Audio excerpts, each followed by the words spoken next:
Hello, welcome and good evening. And today we have something new for something old. It's again a brand new game for the Atari 2600, a machine that is well over 40 years old now. Same as me. Well, actually the Atari is older than me. But yeah, Atari Age came out with a new game. Or rather, the distributor.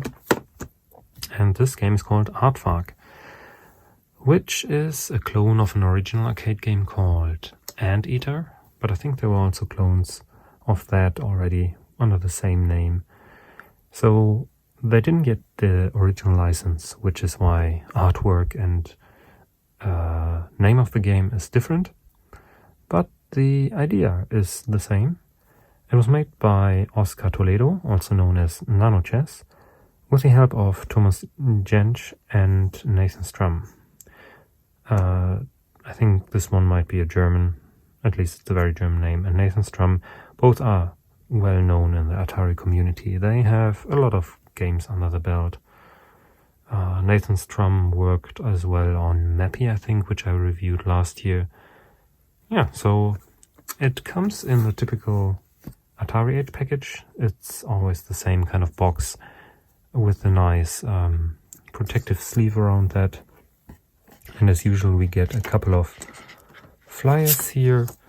Also telling you about what are homebrew games, because let's face it, these are all homebrew games made by people who love the Atari. And there's a couple of screenshots of the new games for the Atari 2600.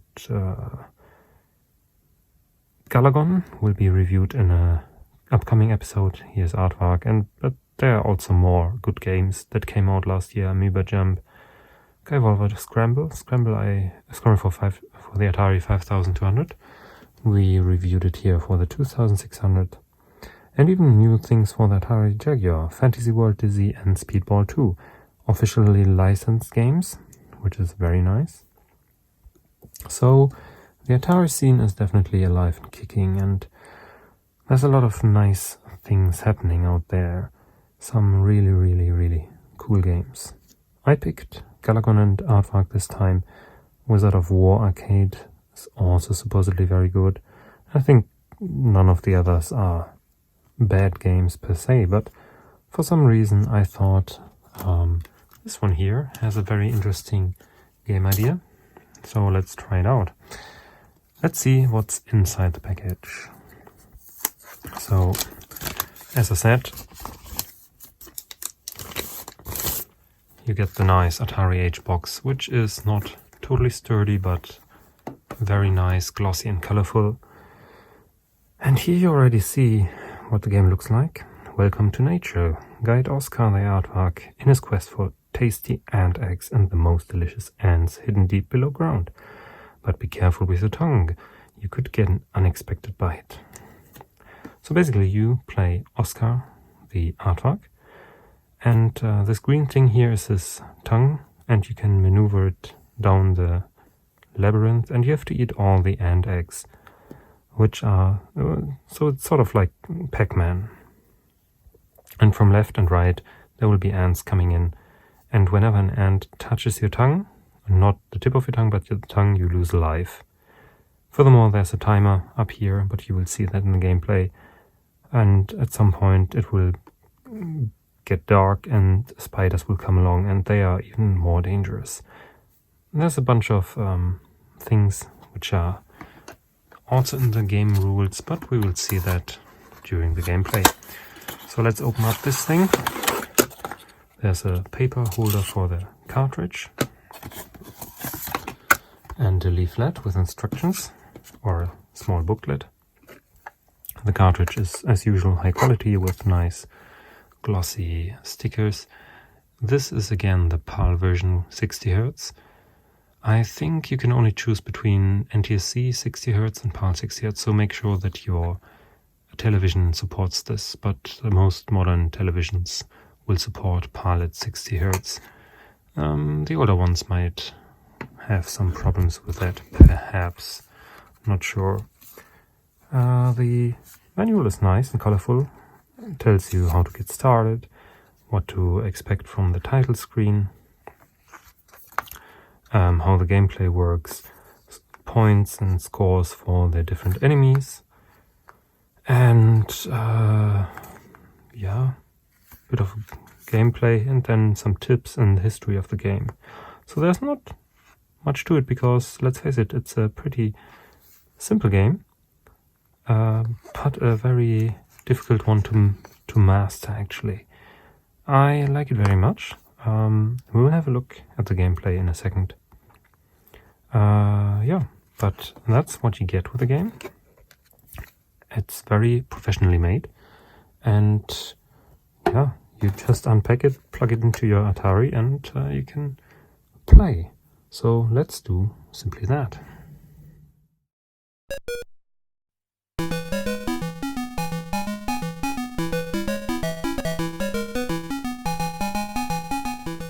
So after the Atari Age logo, you are greeted by the main title screen and a nice little tune. Of course, the Atari isn't the biggest sound wonder, but it's nice to have music in a game always, and I appreciate this.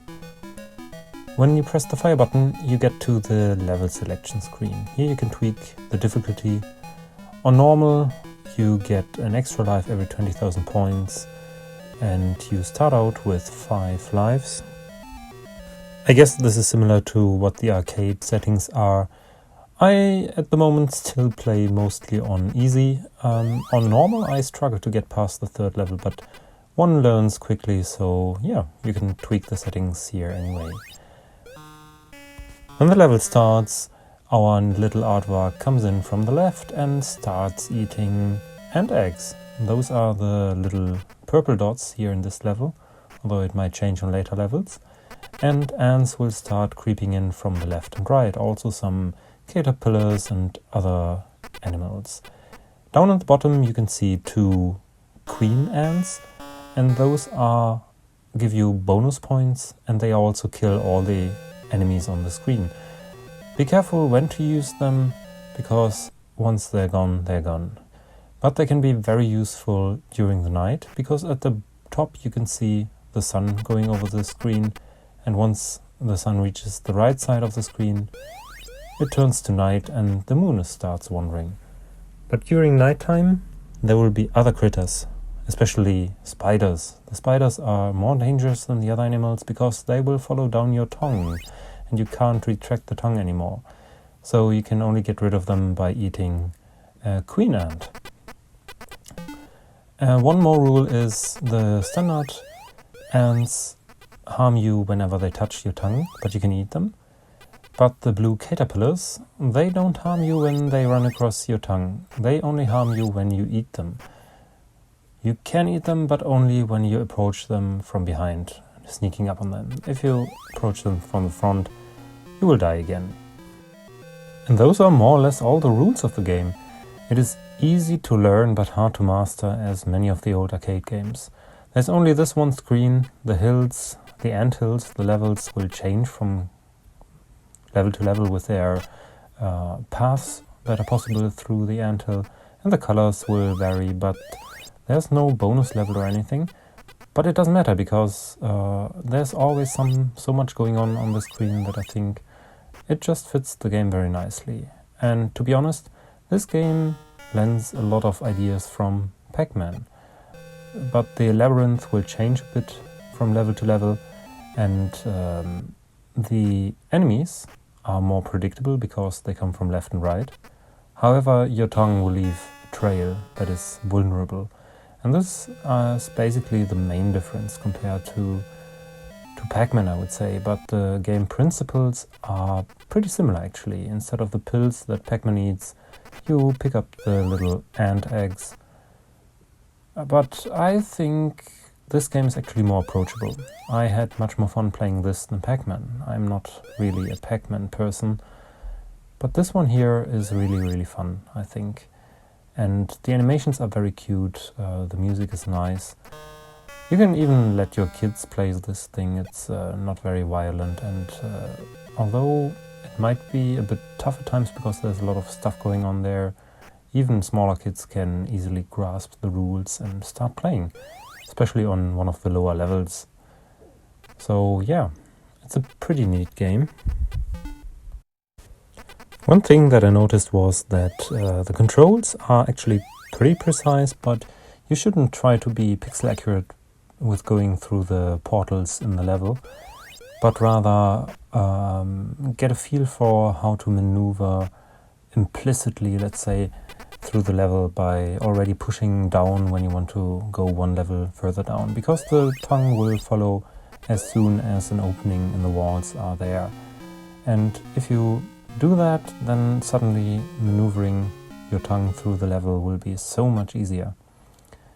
And yeah, because there are not many more controls than just left, right, up and down. The fire button actually retracts your tongue to make a quick reverse of wherever you are currently at. But be careful, if there is a blue caterpillar or a spider on your tongue, then you will surely die.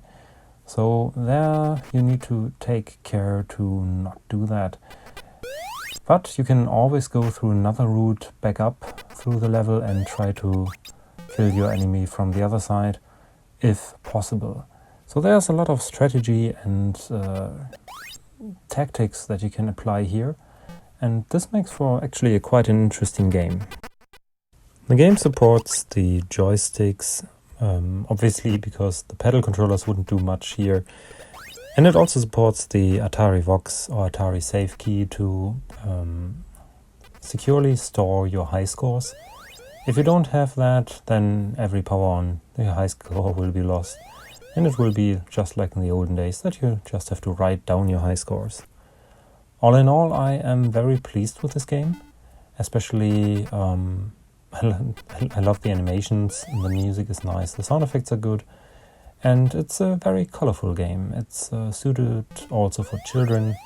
You can tweak almost any aspect of the gameplay to make it fit your personal style and talents, and I think I will play this quite often. It will become one of my mainstay games, I would say. So I can definitely recommend this game for your Atari, and I think the developers did a very great job here, considering the age of the platform and the limitations. So I hope you enjoyed this. Let me know in the comments if you have other homebrew games that you like for the Atari or for other platforms. And also, otherwise, please subscribe, share and like if you want to. Definitely leave a comment, leave a like or dislike, depending on what you thought about this video. And if you want, you can also support me on Patreon and on Ko-Fi if you want me to be able to keep buying these cool games. That would be greatly appreciated. If you can't do that, that's fine as well. Just enjoy the games, and I hope to see you next time.